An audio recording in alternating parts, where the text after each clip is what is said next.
얼마로 떨어져요? 2억 원도로 3억 하면 2억 원도로 떨어지는 거고요. 그럼 2억 원이 얼마예요? 9%라고 보시면 돼요, 그냥. 이렇게 1대1로 오는 게 아니라 한 단계 떨어진다고 보시면 돼요. 사장님이 38% 지방세까지 하면은 더 올라가겠죠. 9% 낼 거냐, 38% 낼 거냐. 이런 문제라는 소득세 측면에서. 이런 분들이 계세요. 야, 9% 내는 거 좋은데 법인돈 가져올 때 나중에 세금을 또 내니까 여기서 절세된 거는 맞는데 개인적으로 가져갈 때 세금을 소득세 또 내니까 그거다라고 이야기하는데, 자, 법인돈을 가져가는 방법이 오로지 배당 하나만 생각하시니까 그래요. 그거가 아닌 게 배당 소득세 최고세율이 49.5%지 2천만 원 미만으로 배당을 했을 경우에는 합산이 안 되잖아요. 15.4%로 끝내는 방법도 있어요. 또 아까 좀 전에 제가 법인 전환하는 방법에 있어서 자본금을 회수를 하면 과세라고 그랬어요? 비과세라고 그랬어요? 비과세. 그러니까 법인 돈을 세금을 안 내고 가져오는 방법 또는 세금을 낮은 세율을 내고 가져오는 방법들이 전략들이 많이 있음에도 불구하고 거기에 대해서 그런 전략들에 대해서 잘 모르니까 단순하게 법인 돈 가져가면 또 배당 소득세 최고세율로 내니까 의미 없다라고 이야기한다는 거죠. 그래서 법인 돈을 가져오는 2차 플랜까지도 다 있다라고 이렇게 보시면 될 것 같습니다. 두 번째는 뭐냐면 예부주택 가격이 있습니다. 그럼 단위당 가격이 20만 원 나왔고 2만 원 나왔고 5만 원 뭐 이렇게 나왔다. 가세 가격이 500억이 나왔다라고 했을 때 그럼 이 500억에 대해서 세금 50%면 250억이에요. 250억을 다 내야 되느냐? 그런 문제가 있습니다.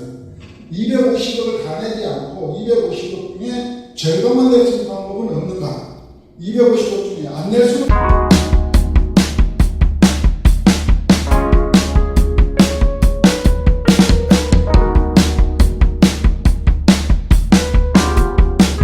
개인사업자에 대한 내용 이해를 좀 하셔야 돼요. 개인사업자는 어떤 내용인 건지. 이 개인사업자는 이렇게 보시면 돼요. 개인사업자는 기본적으로 여기는 개인이에요. 이쪽은 법인이에요. 이해를 하셔야 하는 게 이 개인은 태어날 때 사람 구실을 하려고 그러면은 무엇을 해줘야 되냐면 출생신고를 해줘야 됩니다. 출생신고가 안 돼 있으면 사람 구실할 수가 없어요. 그 개인은 출생신고를 할 때 어디 가서 합니까? 주민센터에서 하나요? 그래서 신고할 때 무엇을 제출합니까? 이름 석자를 제출합니다. 이름 석자를 제출하고 그 다음에 태어난 연도와 월일을 제출하게 돼 있죠. 그 다음에 법인은 출생신고를 하려고 그러면 만들려고 그러면 어디 가서 법인 신고를 해야 됩니까? 출생신고를 쉽게 말하면 법원 등기소 가서 해야 됩니다. 법원 등기소 가서 무엇을 제출해야 되냐? 상호를 제출해 줘야 돼요. 주식회사 상선, 여기는 이상선. 신고하면 여기서 무엇을 부여해 줍니까? 주민번호를 부여해 줍니다. 여기는 등기번호를 부여해 줍니다. 이상선이 맞냐에 대한 실제 확인을 해야 되잖아요. 실제 확인은 무엇을 통해서 합니까? 실제 확인은 실제 소유자 확인은 이 사람 실체가 있는 사람인지 이 사람 실체가 이 법인이 있는지 없는지를 확인하는 절차입니다. 그러면 개인에 대해서는 반드시 뭘 해요? 신분증, 운전면허증 갖고 확인하잖아요. 법인은 뭘 갖고 확인해요? 등기부 등본하고 주주명부 갖고 확인하잖아요. 여기는 이상선 실체가 있는지 없는지를 확인하려면 주민등록증이나 주민등록등본을 갖고 확인을 한다라고 보시면 되고요.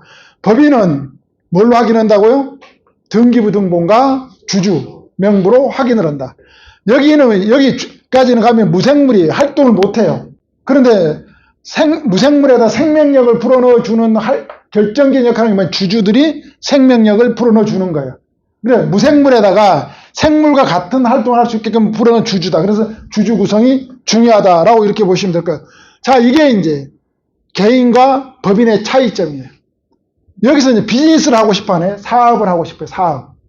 사업을 하고 싶어 하면 비즈니스를 하고 사업을 하고 그러면 뭐가 필요합니까? 사업자 등록증이 필요하죠. 사업자 등록증이 필요합니다. 그래서 아까 개인 주민등록번호에다가 사업자 등록을 신청하는 거예요. 개인 사업자는. 그 사업자 등록 신청 어디가 다 하는 겁니까? 어디요? 세무서에 가서 하는 거예요. 관할주소. 세무서에 가서 나 이렇게 사업을 하려고 합니다. 신청서를 제출하면 그 세무서에서 사업자 등록번호를 부여를 해줍니다. 사업자 등록번호를 어디다가 부여를 해주냐? 주민번호에다가 사업자 번호를 부여를 해줍니다. 자, 이 사업자 등록 신청을 하고, 그러면 여기서 이제 사업자 등록증을 발급해주죠. 법인은 어디다가 부여해 주냐면요. 법인 등기 번호에다가 사업자 등록번호를 부여를 해줍니다.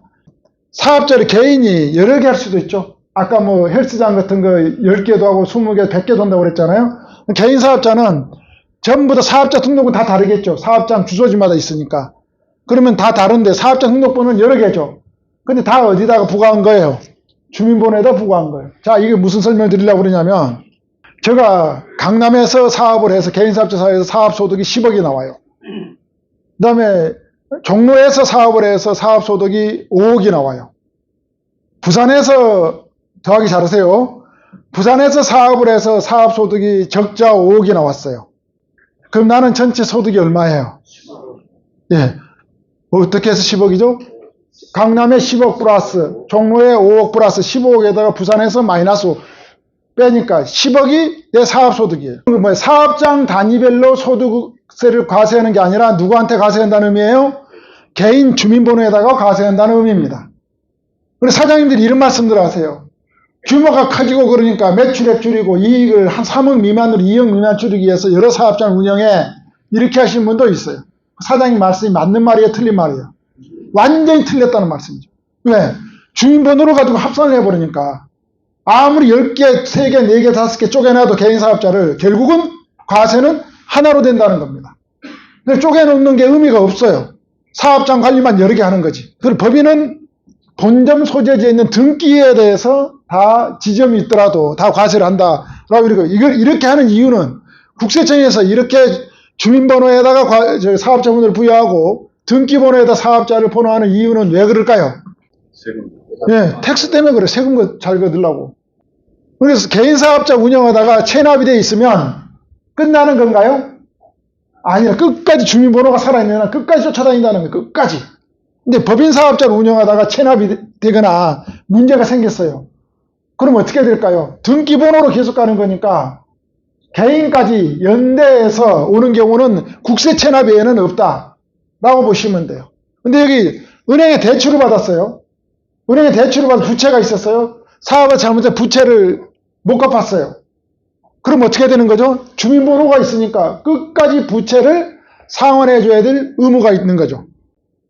법인은 등기번호로 대출 나갔잖아요. 그러니까 사장님이 과거에는 연대보증을 했거든요. 요즘 연대 입부 안 하잖아요. 그러니까 법인에서 해결 안 되고 하면 사장님하고 그게 연결되어 오지 않는다는 그런 의미로 보시면 될 것 같습니다. 그래서 텍스 때문에 이렇게 사업자 번호를 부여한다. 이쪽에서는 무슨 세금으로 끝나요? 종합소득세. 여기 가서는 여러분들이 무엇을 이야기해야 돼요? 사장님 종합소득세 많이 나오시죠? 소득세 많이 나오시죠? 이런 합법이 들어가죠. 법인에는 무슨 세금을 내요? 종합소득세가 아니라 법인세로 내고, 소득세는 급여라든지 배당을 받은 사장님, 주주에 대해서 소득세가 과세가 된다. 여기는 두 가지 세목이 이제 다뤄지고, 여기는 한 가지 세목이다라고 크게 보면 이렇게 보시면 될 것 같습니다. 이제 법인 전환이니까 법인을 가면 개인사업자가 뭐가 달라지는지에 대해서 지금 설명을 하고 있습니다. 자, 법인으로 가면 주주와 임원이 등장합니다. 근데 주주와 임원 권한과 책임, 역할에 대해서 이해할 필요가 있습니다. 이게 뭐냐면 주주총회예요. 보시면 50기 정기주주총회네요. 50기 정기주주총회는 50개라는 소리는 몇 년 됐다는 의미의 회사는 50년 된 회사다라고 이렇게 보시면 돼요. 정기주주총회. 지금 주주총회를 하는데 지금 여기에 등을 보이고 앉아있는 사람이 있고 전면을 보고 앉아있는 사람이 있어요. 여기서 주주는 등을 보이고 앉아있는 사람입니까? 전면을 보고 있는 사람이 주주입니까? 이것도 갈려요? 여기에 앉아있는, 등을 보이고 앉아있는 사람이 주주입니다. 주주가 많아요. 주주가 한두 명이 아니잖아요. 예? 주주가 상장법인들 같은 경우는 비상장은 극소수지만, 자, 전면을 보고 앉아있는 사람이 누구냐면 임원입니다. 그럼 주주총회의 주관은 누가 하는 겁니까? 임원이 합니까? 주주들이 합니까? 주관을. 임원이 주주총회를 주관을 하는 거예요. 이 사람들이. 그 주주가 적법하게, 다 참석 주주가 적법하게 와서 의결 구성 요건 충족했는지 안 했는지를 누가 판단하냐면 임원들이 판단해서 여기에 임원 중에 의장이 나오게 돼요. 그 의장이 누구예요? 대표이사가 주로 의장을 한다는 거죠. 그 의장이 이제 회의를 주관하는 겁니다. 이게 이제 임원과 주주의 권한이 다르다라는 걸 그림인 거고요. 자, 근데 이 상장법인 같은 경우는 이렇게 임원과 주주가 구분돼서 가는 경우가 많이 있는데, 우리가 주로 만나는 비상장법인 같은 경우는 임원이 주주이기도 해. 주주가 임원이기도 같이 겸직하는 경우가 많이 있다라고 이렇게 보시면 될 것 같습니다. 이걸 좀 구체적으로 좀 보도록 할게요. 주주는 무슨 일을 하냐? 주주는 하는 일이 이런 일을 해요. 임원을, 제 앞에 앉아 있는 사람들을 해임하고 선임하고 이런 일을 합니다. 그리고 저 임원들이 영업을 하고 경영을 해놓은 것에 대해서 재무상태표를 보고 잘했는지 못했는지에 대해서 결산서를 인준한 절차를 합니다. 그리고 돈이 좀 이익을 잘해서 영업을 잘해서 돈이 좀 많이 남았네? 우리 배당 좀 가져가자. 배당 결의도 하게 됩니다. 주주들이 다 하는 겁니다. 정관개정, 이것도 누가 한다고요? 주주가 다 합니다. 증자, 감자 이런 결정도 다 주주들의 결의를 통해서 합니다. 그럼 주주들이 엄청난 일을 많이 하죠. 이렇게 많이 하면서 반대급부가 있어야 되잖아. 일을 했는데 반대급부가 무엇을 반대급부로 받아갈까요? 회사로부터 예, 배당금을 받아갑니다. 배당금에 관해서 이야기를 배당을 하라 뭐 이런 이야기를 하려고 그러면 누구를 위해서 이야기하는 소리예요? 그 이야기는 주주를 위해서 이야기하는 소리입니다. 그 배당금에 관해서 이야기하려고 그러면 누구를 만나서 이야기해야 될까요? 의사결정권이 있는 대주주를 만나서 이야기를 해줘야 되겠죠. 근데 여러분들은 배당에 대해서 이야기를 하면서 의사결정권이 없는 경영진, 임원에 대해서 가서 이야기를 하고 있어요. 그러면 된다, 안 된다? 안 된다는 거죠. 그래서 주주 구성을 잘 보고 내가 무슨 이야기를 할 것인지를 잘 판단해야 된다는 거죠. 주주의 권한과 책임을 말씀드렸고, 임원도 권한과 책임이 있어요. 임원은 어떤 권한과 책임이 있을까요? 회사를 경영을 합니다. 책임 경영을 합니다. 그래서 이사의 결의를, 이사가 구성되어 있으면, 이사가 3인 이상 되어 있으면 이사회를 구성하도록 되어 있죠, 상법에. 그 구성된 이사회에서 책임 경영에 대한 의사결정을 합니다. 그리고 주주에 대한 이익활동을 해줘야 돼요. 이런 경영활동을 하고, 이 임원들은 무슨 반대급부를 회사로부터 받을까요? 예, 보수를 받습니다. 임원 보수를 수령합니다. 여러분들이 임원 보수 규정, 그다음 임원 퇴직금 지급 규정은 누구에 관한 내용일까요? 주주에 관한 내용입니까? 임원에 관한 내용입니까? 임원에 관한 내용이에요. 임원 보수와 임원 퇴직금에 대해서 정관 개정을 합시다 할 때는 누가 좋아지는 거냐면 임원이 좋아지는 거예요. 배당금을 좀 잘 중간 배당도 하고 정기 배당도 하고 지금 정기 배당 시즌이 돌아왔죠. 3월에. 매년 3월 달에 정기 주주총회를 하도록 되어 있습니다. 상법에가. 정기 주주총회 할 때 뭘 해야 됩니까? 결산서 인준을 해줘야 돼요. 그리고 거기에 따라서 결의할 내용이 있으면 결의하고 배당 결의도 해야 되면 하고 이런 걸 하는 겁니다. 이게 겸직이 가능하니까 여러분들이 헷갈리는 거예요. 중소기업에서는 이렇게 겸직하고 있는 사례들이 많이 있다라고 이렇게 보시면 될 것 같습니다. 개인사업자, 법인사업자의 차이점에 대해서 이야기를 하고 있는데요. 가장 큰 차이점은 뭐냐? 세율 차이, 세금 차이가 난다는 세율 차이.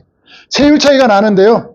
개인사업자는 가장 낮은 세율이 6%, 얼마 1,400만 원 정도 연간 버는 사람 6%, 최소 얼마 정도 세율 구간에 있는 사람을 만나야 되냐?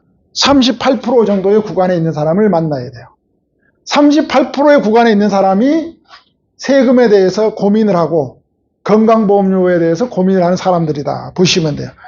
그래서 최고 세율은 45%예요. 개인사업자. 45%에 지방세까지 하면 몇 프로예요? 49.5%. 자, 그럼 법인사업자는 볼게요. 법인사업자 세율은 2억 미만은 9%예요. 제가 지금 좀 전에 38% 구간에 있는 사람을 법인전환시키면 얼마의 세율 구간으로 들어올 수 있을까요? 9%로 들어올 수 있어요. 19%가 아니에요. 왜냐? 1억 5천 정도 3억이잖아요. 여기는 사장님이 가져가는 급여를 비용으로 인식을 안 하거든요. 이 속에는 사장님 급여까지 포함되어 있다 보시면 돼요. 근데 이렇게 법인으로 와버리면 이 속에서 사장님 급여를 가져갈 수가 있겠죠. 급여를 연봉 한 1억 정도 연봉 1억에서 1억 2천 가져가면 당기 순이익이 법인으로 오면 얼마로 떨어지는 거예요? 얼마로 떨어져요? 2억 원도로 3억 하면 2억 원도로 떨어지는 거고요. 그럼 2억 원이 얼마예요? 9%라고 보시면 돼요, 그냥. 이렇게 1대1로 오는 게 아니라 한 단계 떨어진다 보시면 돼요. 사장님이 38% 지방세까지 하면은 더 올라가겠죠. 9% 낼 거냐, 38% 낼 거냐. 이런 문제라는 소득세 측면에서. 이런 분들이 계세요. 야, 9% 내는 거 좋은데, 법인돈 가져올 때, 나중에 세금을 또 내니까, 여기서 절세된 거는 맞는데, 개인적으로 가져갈 때 세금을 소득세 또 내니까, 그거다라고 이야기하는데, 자, 법인돈을 가져가는 방법이 오로지 배당 하나만 생각하시니까 그래요. 근데 그거가 아닌 게, 배당 소득세 최고세율이 49.5%지, 2천만 원 미만으로 배당을 했을 경우에는 합산이 안 되잖아요. 15.4%로 끝내는 방법도 있어요. 또 아까 좀 전에 제가 법인 전환하는 방법에 있어서 자본금을 회수를 하면 과세라고 그랬어요? 비과세라고 그랬어요? 비과세. 그게 법인 돈을 세금을 안 내고 가져오는 방법 또는 세금을 낮은 세율을 내고 가져오는 방법들이 전략들이 많이 있음에도 불구하고 거기에 대해서 그런 전략들에 대해서 잘 모르니까 단순하게 법인 돈 가져가면 또 배당 소득세 최고세율로 내니까 의미 없다라고 이야기한다는 거죠. 그래서 법인 돈을 가져오는 2차 플랜까지도 다 있다라고 이렇게 보시면 될 것 같습니다.